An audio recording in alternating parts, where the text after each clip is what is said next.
실제로 우리가 눈으로 본 것이 아닐지라도 직접 느끼는 것처럼 그렇게 마음속에 그리는 것도 감각적 심상. 이 매화의 향기라고 하면서 이 후각적 심상. 코를 통해서 이렇게 느낄 수 있는 감각적 이미지가.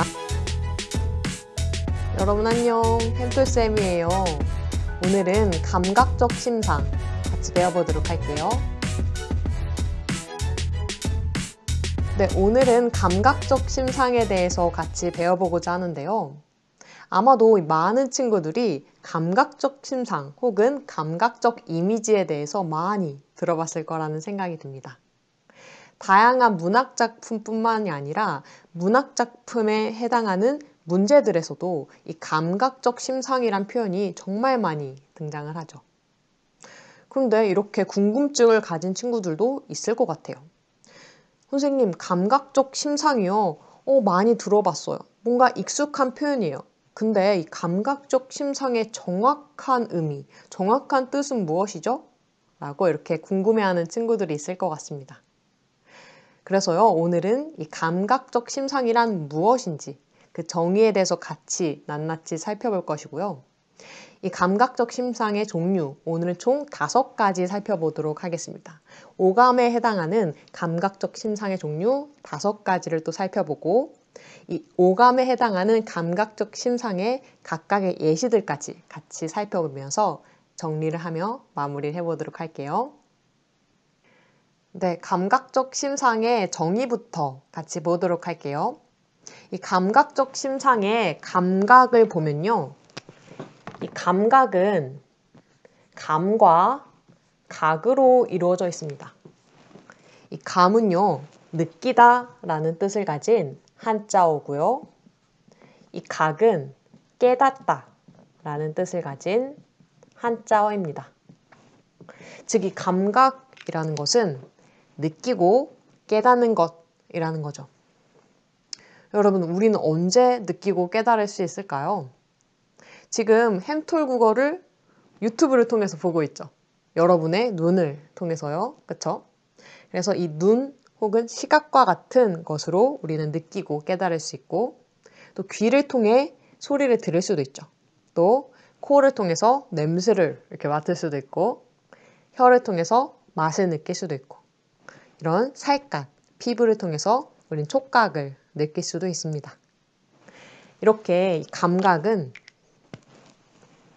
눈, 코, 귀, 혀, 살갗과도 같은 것을 통해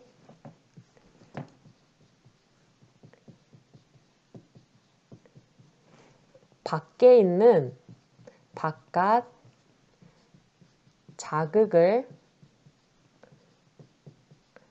알아채는 것, 느끼는 것, 깨닫는 것을 우리 감각이라고 할 수 있습니다. 우리 이 눈을 통해서 느끼는 것을 시각이라고 하고, 코는 후각이라고 하고, 귀는 청각, 혀는 미각, 이 살갗을 통해서 느끼는 거는 촉각이라고 하죠. 그래서 이 감각적 심상의 종류를 시각적 심상, 후각적 심상, 청각적 심상, 미각적 심상, 촉각적 심상 이렇게 총 5가지로 나눠볼 수 있습니다. 이 각각에 해당하는 예시들은 너무 궁금할 테지만 조금 더 기다렸다가 이따 같이 뒷부분에 한 번에 또 정리를 해볼게요. 아무튼 이 감각이라는 것은 눈, 코, 귀, 혀, 살갗을 통해 바깥 자극으로부터 알아채는 것, 느끼는 것이라고 했어요. 그러면 이제 이렇게 묻는 친구들이 있을 것 같아요. 선생님, 감각적 심상의 감각이 무엇인지는 알았어요. 무언가 바깥에 있는 것으로부터 느끼고 깨닫고 자극을 받는 거잖아요. 근데 그 감각적 심상에 있는 것 중에 이 뒤에 있는 심상은 뭐예요? 라고 이렇게 묻는 친구들이 있을 것 같습니다. 그래서 이 심상도 같이 보도록 할게요. 이 감각처럼 이 심상도 하나하나 각각의 낱말을 통해서 보도록 할게요. 이 심상의 심은 마음심입니다. 즉, 마음의 뜻을 갖고 있고, 이 상은 모양 혹은 형태, 이러한 의미를 갖고 있는 한자어입니다. 즉, 이 심상이라는 것은 마음속에 그려진 모양, 형태, 그림이라고 할 수 있겠죠. 즉, 이제 드디어 감각적 심상이 무엇인지 우리는 알 수 있어요. 이 감각적 심상이라는 것은 바깥 외부 자극으로부터 느끼고 깨달은 것을 통해 마음속으로 그릴 수 있는 그림이라고 정리할 수 있을 것 같습니다. 근데 있잖아요. 선생님, 감각적 심상이 무엇인지 알 것 같아요. 개념은 이해가 됐는데 정확히 또 무엇인지 아직도 잘 모르겠어요. 예시를 좀 알려주세요. 이렇게 또 요청하는 친구들이 있을 것 같습니다. 그래서요, 하나 예를 들면 이런 게 있겠죠. 파란색으로 적어볼까요?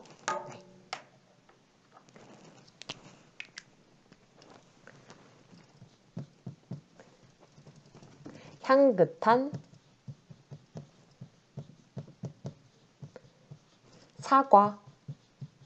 사과라는 이러한 언어적 표현이 있어요.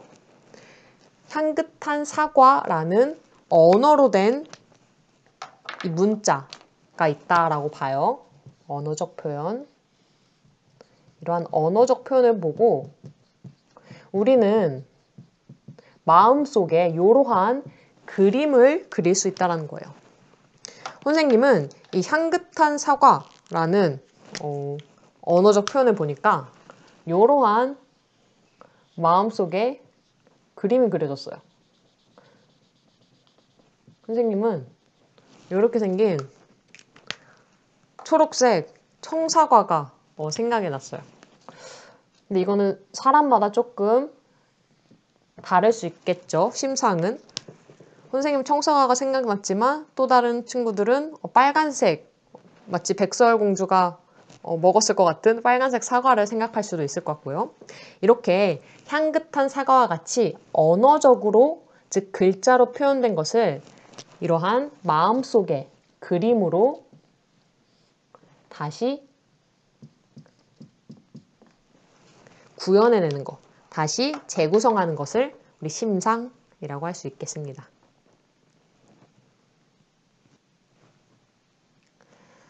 네, 이렇게 감각적 심상이라는 것은 실제로 우리가 눈으로 본 것이 아닐지라도 묘사 혹은 비유된 표현을 통해서 우리가 꼭 직접 느끼는 것처럼 그렇게 마음속에 그리는 것도 감각적 심상이라고 합니다. 이 감각적 심상은 또 다른 말로 감각적 이미지라고도 부르는데요. 이 이미지와 심상은 유사한 말이거든요. 그래서 이 감각적 심상을 감각적 이미지라고 불러도 같은 말이라는 거 잘 유의를 하면 좋을 것 같습니다. 그러면 오늘 이 감각적 심상 총 5가지가 있다 했죠. 시각, 후각, 청각, 미각, 촉각에 해당하는 예시들을 시 구절을 통해 같이 또 구체적으로 보도록 하죠. 먼저 이 시각적 심상이 사용된 경우입니다. 서정주의 무등을 보며를 보면 갈매빛의 등성이를 드러내고 서 있는 여름산 같은 이라는 구절이 있습니다. 짙은 초록빛 여름산 같은 무등산 이라고 하면서 짙은 초록빛 여름산이 나오죠. 짙은 초록빛의 여름산. 여러분 마음속에도 이렇게 푸른 이파리가 달린 나무가 많은 그런 산이 떠오르지 않았나요? 그렇죠? 선생님도 이제 버스를 타면서 자주 보았던 그런 도봉산의 모습이 떠오르기도 했습니다. 네. 그 다음 후각적 심상. 매화향기 홀로 아득하니 라는 그런 표현이 있는데 이육사의 광야에 나오는 한 구절이네요. 지금 보면 매화향기라고 나오죠. 이 매화는 굳은 지조와 절개를 상징하는 경우가 많은데 이 매화의 향기라고 하면서 이 후각적 심상, 코를 통해서 이렇게 느낄 수 있는 감각적 이미지가 나오고 있습니다. 그 다음 청각적 심상 같이 볼게요. 저 바람에 새가 슬피 운다 라고 기목에 봄은 간다 라는 한 구절이 나와 있습니다. 새가 슬피 운다 라고 하면서 우는 소리를 우리는 귀를 통해 들을 수 있으니까 청각적 심상이 사용되었죠. 이거 밖에도 접동, 아우레비 접동과도 같이 그런 김소월의 접동새도 이러한 청각적 심상이 사용됐다라고 할 수 있겠죠. 이어서 미각적 심상을 보면요. 메마른 입술이 쓰디쓰다 라고 정지용의 고향에 나와 있는데 쓰디쓰다 라고 하면서 우리가 혀로 느낄 수 있는 그런 미각이 나와 있죠. 맛에 해당하는 그런 표현입니다. 마지막으로 촉각적 심상을 보면요. 밥티처럼 따스한 별들이 뜬 마을에 라고 하면서 밥티처럼 따스한 별이라고 촉각이 사용되었죠. 우리가 이렇게 피부 혹은 살갗을 통해서 느낄 수 있는 그런 온도 혹은 촉감 같은 그런 이미지입니다. 사실 이렇게 문학작품, 시나 소설과도 같은 문학작품뿐만이 아니라 우리 성경에서도 이러한 시각적 심상, 청각적 심상, 후각적 심상과 같은 다양한 감각적 이미지가 등장을 합니다. 몇 개 소개를 해주면요. 너희는 세상의 빛이라. 산 위에 있는 동네가 숨기우지 못할 것이요 라는 구절을 보면 너희는 세상의 빛이라 하면서 세상의 빛이라고 시각적 심상이 나와 있죠. 또 다른 구절을 또 설명을 드리면요.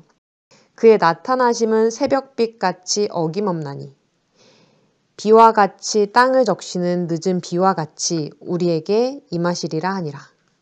그의 나타나심은 새벽빛같이 라고 새벽빛이라는 시각적 이미지가 사용되었고 또 땅을 적시는 늦은 비라고 하면서 땅을 적신다 라는 촉각적 심상이 사용되었다는 것을 또 알 수 있습니다. 이렇게 우리가 일상생활을 살아가면서 다양한 감각적 표현을 우리는 발견할 수 있을 거예요. 근데 선생님, 저 질문 있어요. 뭔데? 오늘 감각적 심상을 배워서 감각적 심상에 5가지가 있다는 걸 알게 됐어요. 선생님, 근데 있잖아요. 눈으로 보고, 귀로 듣고, 코로 냄새를 맡고 이것을 동시에 할 수도 있잖아요. 이 감각들이 섞여져서 나올 수도 있잖아요. 우리 이런 거는 어떤 감각적 심상이라고 해야 되죠? 라고 이렇게 질문을 하는 친구들이 있을 것 같습니다. 네, 아주 훌륭한 질문이에요. 우리 바로 이어서 다음 강의에서 설명을 드리고자 하는데요. 이렇게 2가지 이상의 감각이 등장하는 심상을 공감각적 심상이라고 합니다. 여러분 이제 공감각적 심상이 뭔지 살짝 이제 궁금해졌을 거란 생각이 드는데 좀 기대하는 마음을 가지고 다음 시간에 이어서 공감각적 심상을 또 다른 이 공감각적 심상이랑 또 헷갈리는 표현이 있거든요. 그것과 같이 묶어서 배우는 시간을 갖도록 하겠습니다. 네, 여러분 오늘은 이렇게 감각적 심상에 대해서 함께 살펴봤고요. 또 이제 공부를 하다가 어려운 점이 있거나 혹은 또 듣고 싶은 강의가 있으면 얼마든지 또 댓글로 함께 남겨주시면 감사하겠습니다. 네, 여러분 오늘도 이렇게 강의 듣느라 수고 많으셨고요. 오늘 하루도 잘 마무리하시고 또 다음 시간에 더 유익한 강의로 찾아뵙겠습니다. 안녕!